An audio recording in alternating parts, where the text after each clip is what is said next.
certain industries should not be afraid of bringing in outside experts, right? From a different industry, right? It doesn't matter how amazing your background is.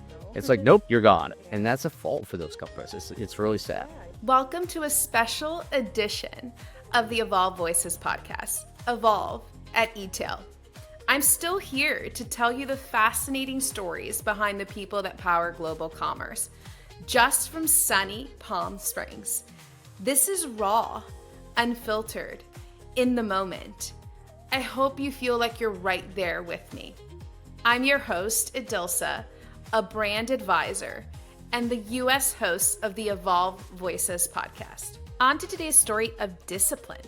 I share Mark's journey from the Navy to transforming Om Mushroom, a leading brand in the superfood space. After years as an intelligence officer in the military, Mark entered a battleground few would expect, the world of digital. Often described as pragmatic, it's this military mindset that has driven his success at Columbia Sportswear, PE Nation, and now Om Mushroom, where he stepped in just before a major capital infusion.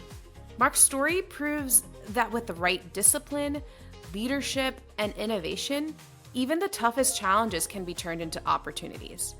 After all, there are many ways to get to a result, but the goal remains the same: growth.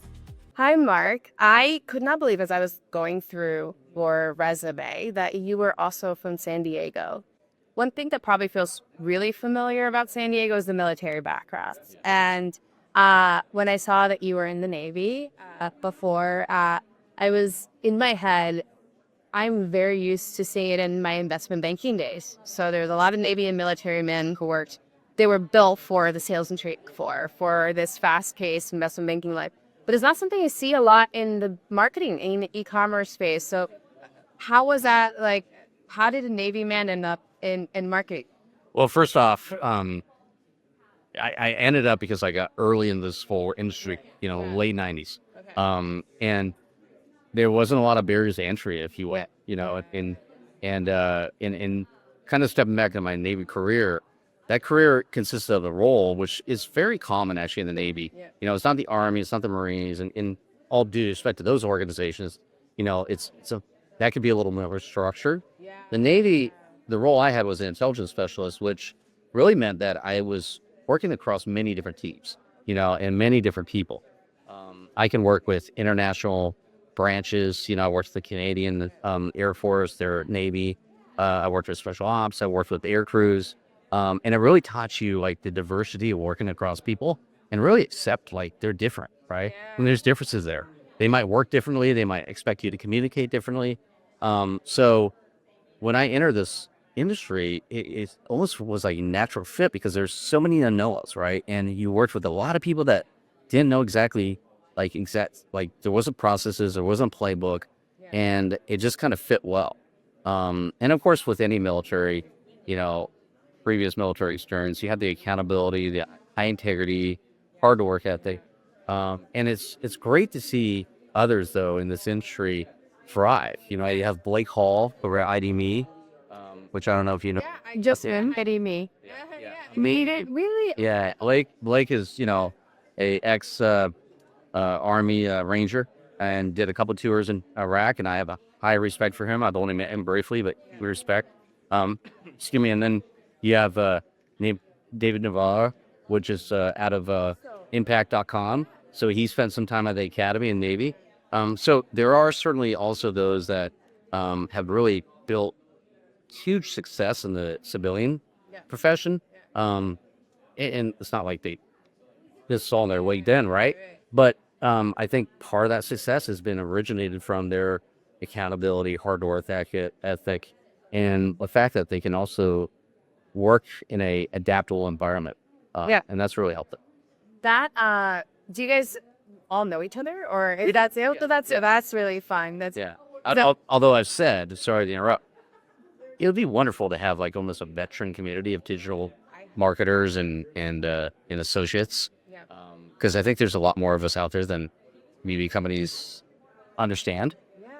And again, a lot of us are, with myself, we're proud. We don't like lean on that. It's something that happened, and frankly, many of us, including myself, it was a job, right? I had two lives, right? I had my military career, and now I have my digital professional career. Yeah. So Yeah, one thing that you said is that resonates with me is that there is some part of the Navy and the military that, especially because of the group that you're in, that actually very much applies to marketing and e-commerce.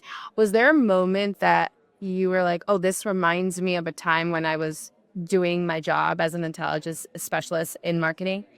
well, certainly the data, right? Yeah. Yeah, I mean, and that's another thing that has really prepared me and hopefully helped me succeed in this, a digital career in this industry is in intelligence, you're always thinking about data, right? And in solving puzzles, and a lot of times those puzzles, you don't have all the answers, but you might have 80% of the answer, and that's okay.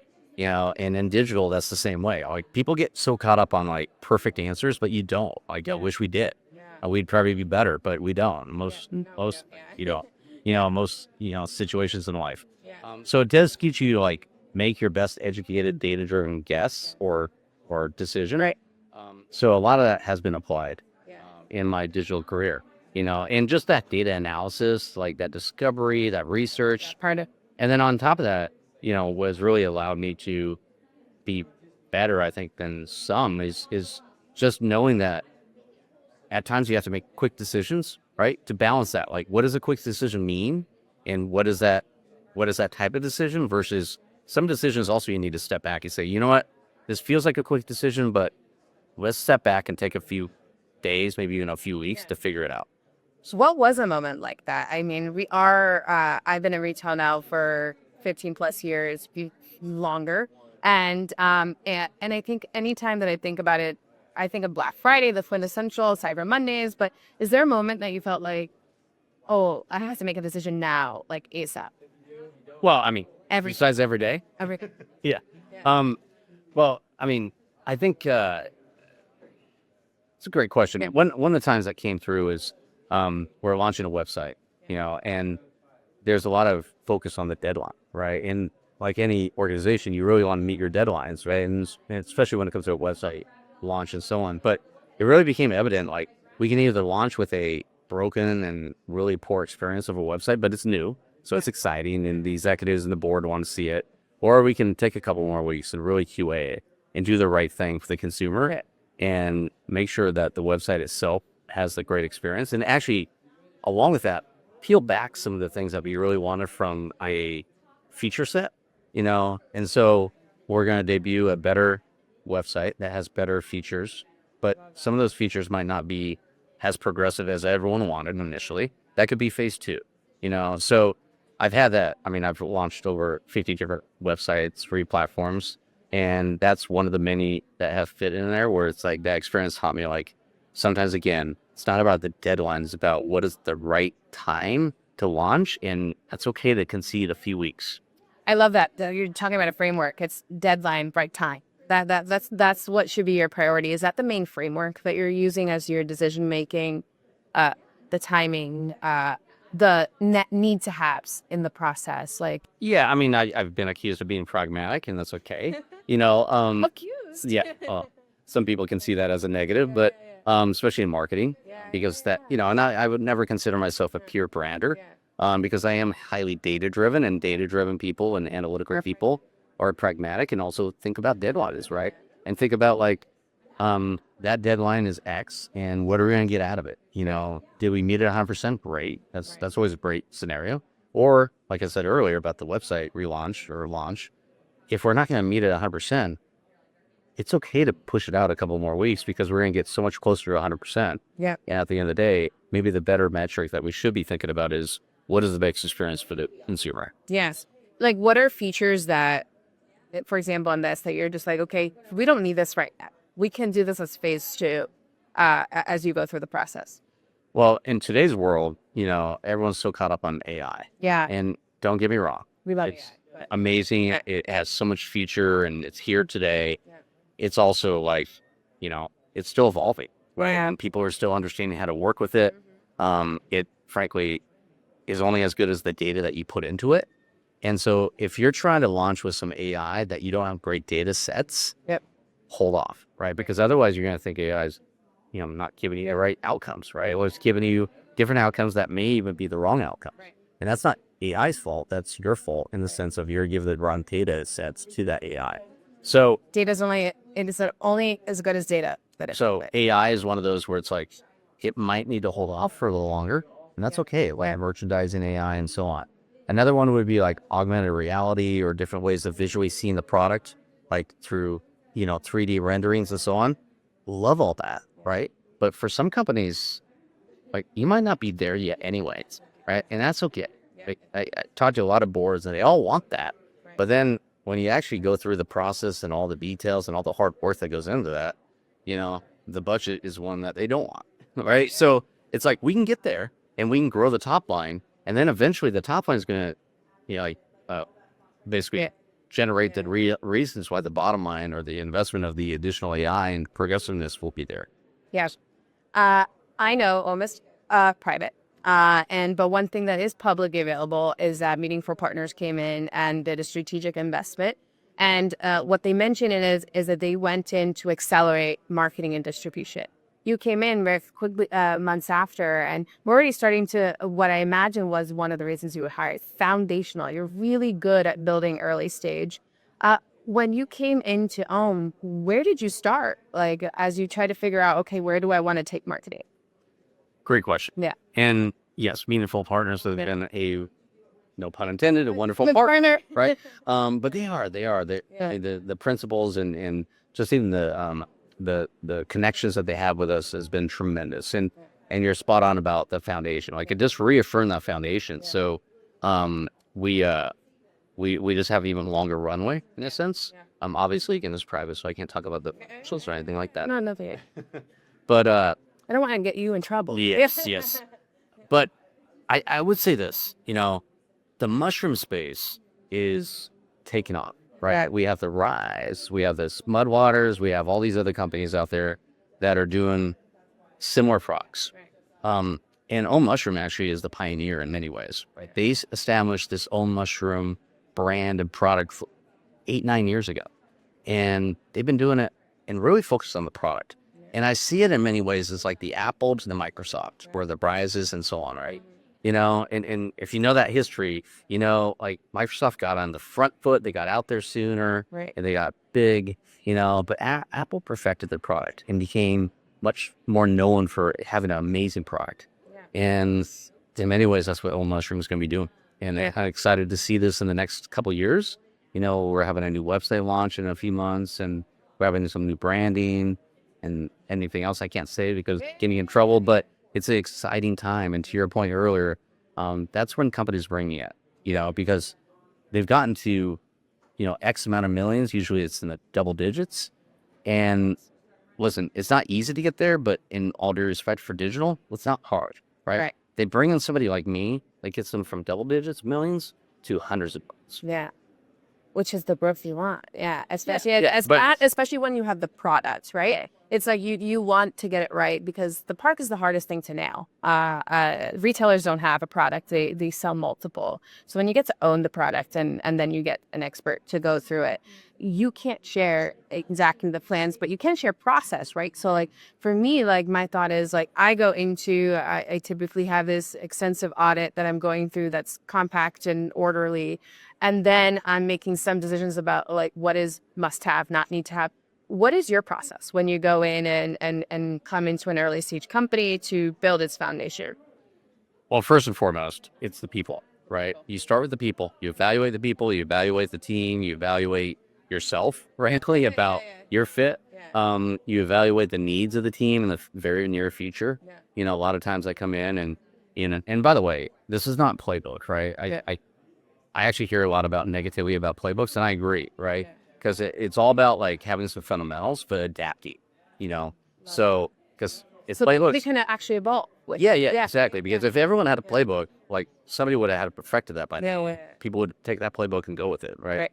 But it's about, first off, figuring out the people.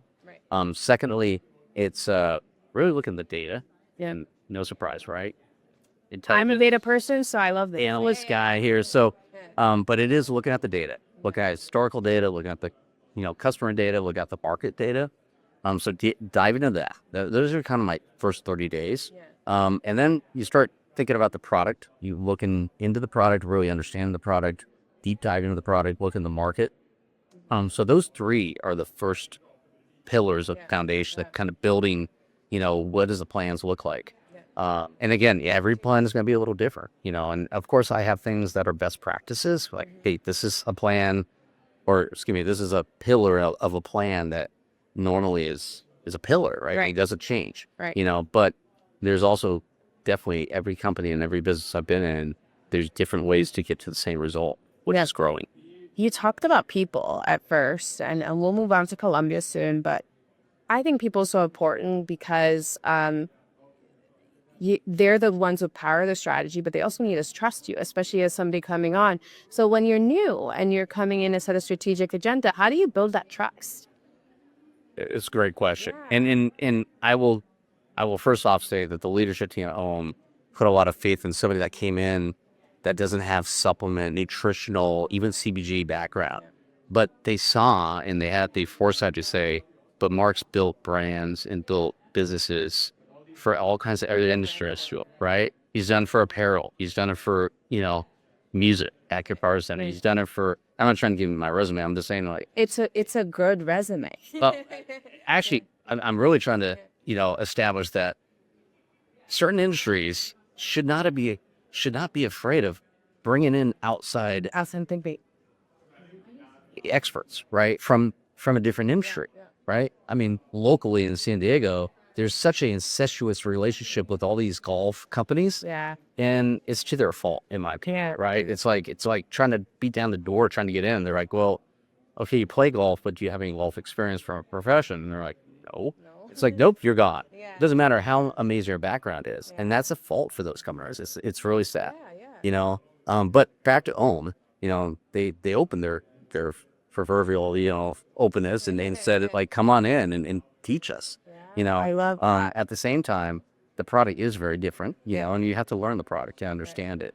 So it's really about, a combination of both bringing in a lot of new ideas, bringing that expertise of how to grow business online, digitally, through the website, through marketplaces like Amazon, but then also really being open to learn the product, right? And somebody like me would not be successful if they also, again, brought playbooks like, oh, this worked at Guitar Center, this worked at Columbia as apparel, or this worked at, Kiki Nation as a fashion company. Like, those playbooks are vastly different than what will work at Om Mushroom. Yeah. But I wonder if those larger playbooks, PE being more established and then Columbia Sportswear even more a legacy brand, do help train you a little bit in the foundation, what's right. And I wonder if there's an example you can tell, a specific moment that you felt like you really helped bring that growth story from Columbia from 1 to 2, like it really accelerated it for them.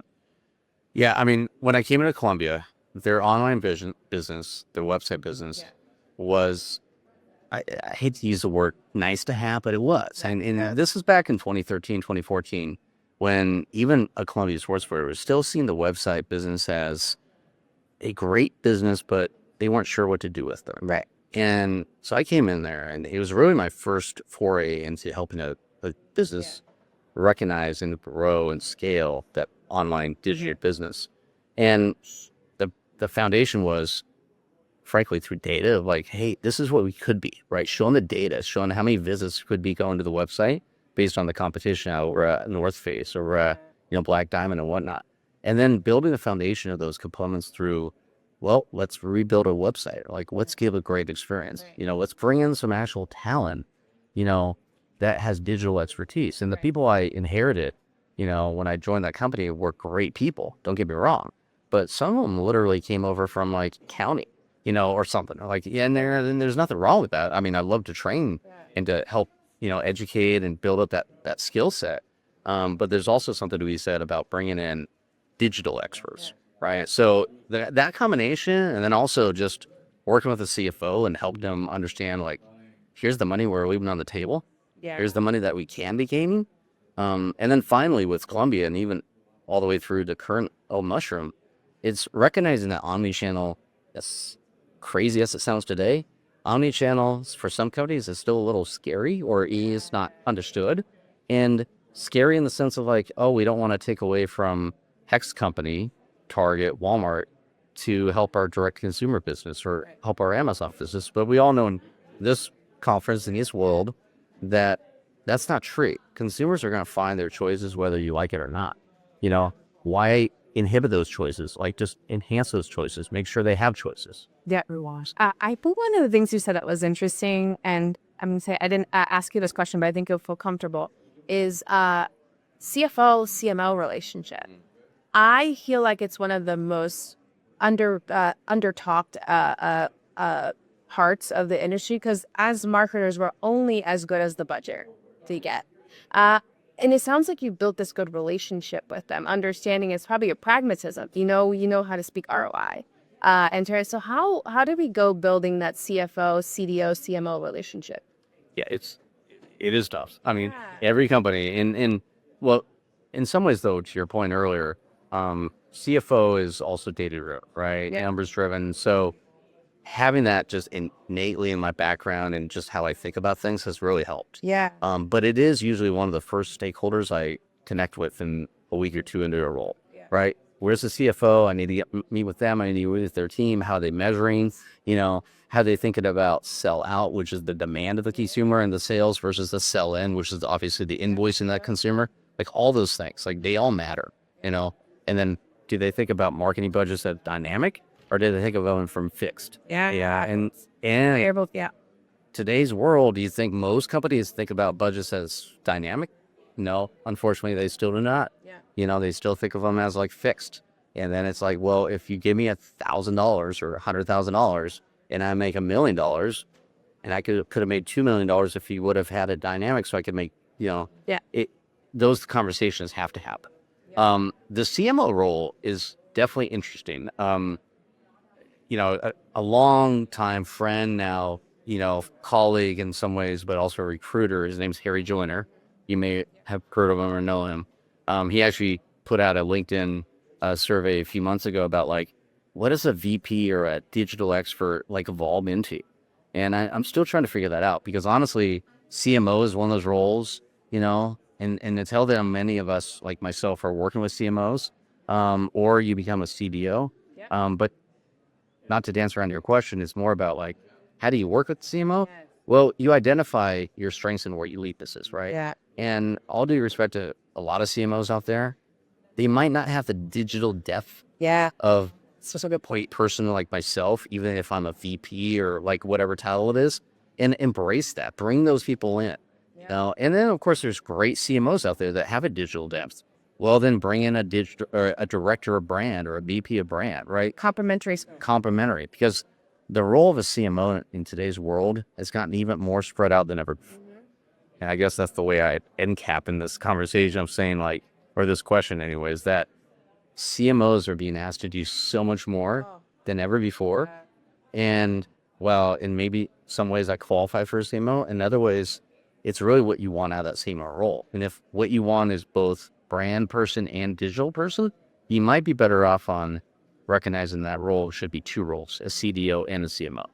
I mean, there are completely some things, different challenges. Like sometimes a CMO is being asked about their take on the AI when it might be a more CDO, a shape of e-commerce question, right? When you're figuring out the commerce experience, the marketing tech stack, and everything in between.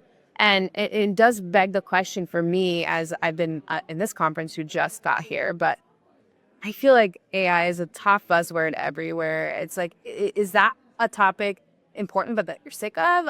Or like, what are the things that right now, like for you, are more high priority? No, I'm not sick of it. I love the progressiveness and I love the future of AI. I still go back to AI is only as good as your data. It doesn't think for itself. Nope. As much as people think it does not think for itself. And in some ways, AI has been around a lot longer than the press, right? About talking about AI, right? I mean, you can go all the way back to 25 years ago with Google's algorithm, in AdWords. That was partially AI driven, right? So it's certainly always top of mind. And how do you do? How can you utilize it more? Copy's a great way. Any content copy. AI can be really beneficial to a certain extent until you get to that brand element. And then you're like, well, AIs can only get so far, but they don't know the tone. They can't really understand that tone. But I think the thing that I continue to focus on is consumer, right? Yeah. And how in today's world is the consumer evolving their shopping habits? That is the thing that every conference I go to or every networking or other type of conversation, I like to understand, like, what is their consumers doing Yeah. that I should learn from? Yeah. And that's the important fact. And what are they talking about, right? What is it? But also calibrating, do they need it? Right. Right? Because sometimes they don't know how to actually verbalize what they need. They see the sexy thing, and it's like, why don't you have ChatGPT on your website? But is it something that makes sense for your brand as you're going through? All of that goes through it, which is super important. Yeah. It's like TikTok shop. Yeah. Like, is that important for me? Is your consumer and colleague that I'm talking to seeing that as importance? Yes, no, maybe. That's okay. But there's also, not everything works for every company and every brand either. So you have to recognize that. But to know it, like we all know, TikTok shop is certainly important for a lot of brands. So I'd rather maybe focus on that, getting that right, than AI right now. Oh, I love that. It also speaks to where you show up. And I'm actually intrigued with now going back to as we start to close is you just talked about marketing channels and where you show up, right? And so like, as you go through it, is there a different marketing channel that you've learned something like a mushroom company needs to show up that Columbia Sportswear doesn't need to show up as you've been going down the rabbit hole? Yeah, again, I've been at the company for 9 months, so Right. still learning the industry and still understanding it. I think if all types of products out there, nutritional products, can be very advantageous to really lean into the authenticity of influencers, right? And listen, I think we're starting to also see that the influencer situation happening, which is not a bad thing. I kind of, I agree with it. Like, hey, make sure they're actually authentic. But when you have a great product, again, I go back to Om Mushroom has a tremendous product. It's born and raised, if you will, out of California, right? It's not sourced, beyond. So those type of things create amazing, authentic influencers, Right. And you're not, in some ways, I'm saying we're not going to pay for them, but you're not like begging for them to be part of your brand, because they're naturally saying, I love that whole mushroom. Yes, I have, a million followers and I want to talk about myself or your brand through my channels. But at the same time, it's a natural fit. Organic user generated. Yeah, generated content. I love that. One thing that I went deep into your LinkedIn, and I was going to say it's a fun one, but it's not fun. Is you actually said that sometimes a down economy is actually the best opportunity. Like, right? Obviously, we're going through this like a really murky time right now. Everyone's unsure where we're going. Like, how can others take this as an opportunity to innovate, to become better? Instead of being mired, my budget is less and everything. Yeah. Well, circling back to the military background and the foundation, one of the things most military veterans and, people that have been, be at boot camp and whatnot, it doesn't matter if you're on the front lines or on the back end, it's always about embrace the suck, which everything that's right? But it's a cliche, but it's all, you hear it in movies, but it's true. It's like they teach you like every day can't be a perfect day. Every day is a tough day. It can be a tough day. Just go through it, get through it, right? One day at a time. So one thing that I don't mind, if you will, is these ups and downs happen, right? And I'm aging myself a little bit here, but I've been through the dot-com bust, the banking industry or the financial industry fallout back in the 2009 through 2011, 2012, and COVID, and now we got this inflational, like you said, kind of this economic instability. But in my mind, the premium skills and so on rises to the top. Yeah. Right. And then I also think about all the opportunities that your competition might be flailing or might be pulling back, and where you can take a market share, where you can find ways to kind of enter or grab new consumers that the competition might be saying, no, we don't have the appetite for that, or we just don't have the aggressiveness for that. Right. Yeah. So I mean, there's history of all these brands out there that have really built brand through economic downturn. And I love that challenge, right? So, I almost thrive more in these downturns than the upturns because, all due respect, upturns are a little easier, right? And you can kind of sit back and see the wave, but if you look back on my career, I'm more proud of the downturns and the single digit growth metrics that I was able to achieve versus, 2006 when the economy was booming, and I had double digit growth. I think that's a healthy mentality too, when you had all these brands that were in DTC growing double, like 30-40%, because all of a sudden e-commerce was cheap and you could go on and now they're learning the hard way, hey, e-commerce is expensive and I don't have that growth. So I think having that mentality that is my foundation going to be there in the upturn and in the downturn and help me thrive. I think one thing that helps home is also its product, like that in itself is when you have such a strong product, that also helps the cream rise to the top. Yeah, exactly. Yeah. Exactly. Where can people find you? I'm a fairly private person, And here I am peeling the onion. I typically don't do this, so I really enjoyed this conversation. And, I am on LinkedIn. Yeah. And I do post occasionally. Yeah. And really not just the privacy, but also just one of the things in this role, like you said, in a role like mine where you're really helping companies build a foundation, kind of, maybe I'm not the best organizational person, but it doesn't always lend itself time to get out there close and stuff. But back to your question, it's really about LinkedIn for me. So. And that's where it's at. I tell people it is. And so great to have you on this. Thank you for giving me your time. And excited to see you again in San Diego. Maybe we can grab some lunch. That'd be wonderful. Thank you so much. Now make sure you subscribe to Evolve Voices, this leading and incredible project where our ambassadors are interviewing amazing professionals from all over the world so they can share their perspective and benefit you with their perspective, their knowledge, and you can understand what's happening in the different markets. Evolve Voices is a project part of the Evolve Commerce Club, the #1 and leading community where we connect international professionals in the world of commerce.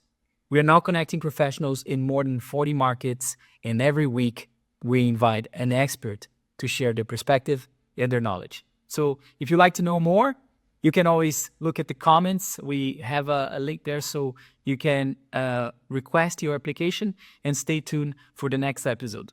Thanks for watching. All the best. Ciao.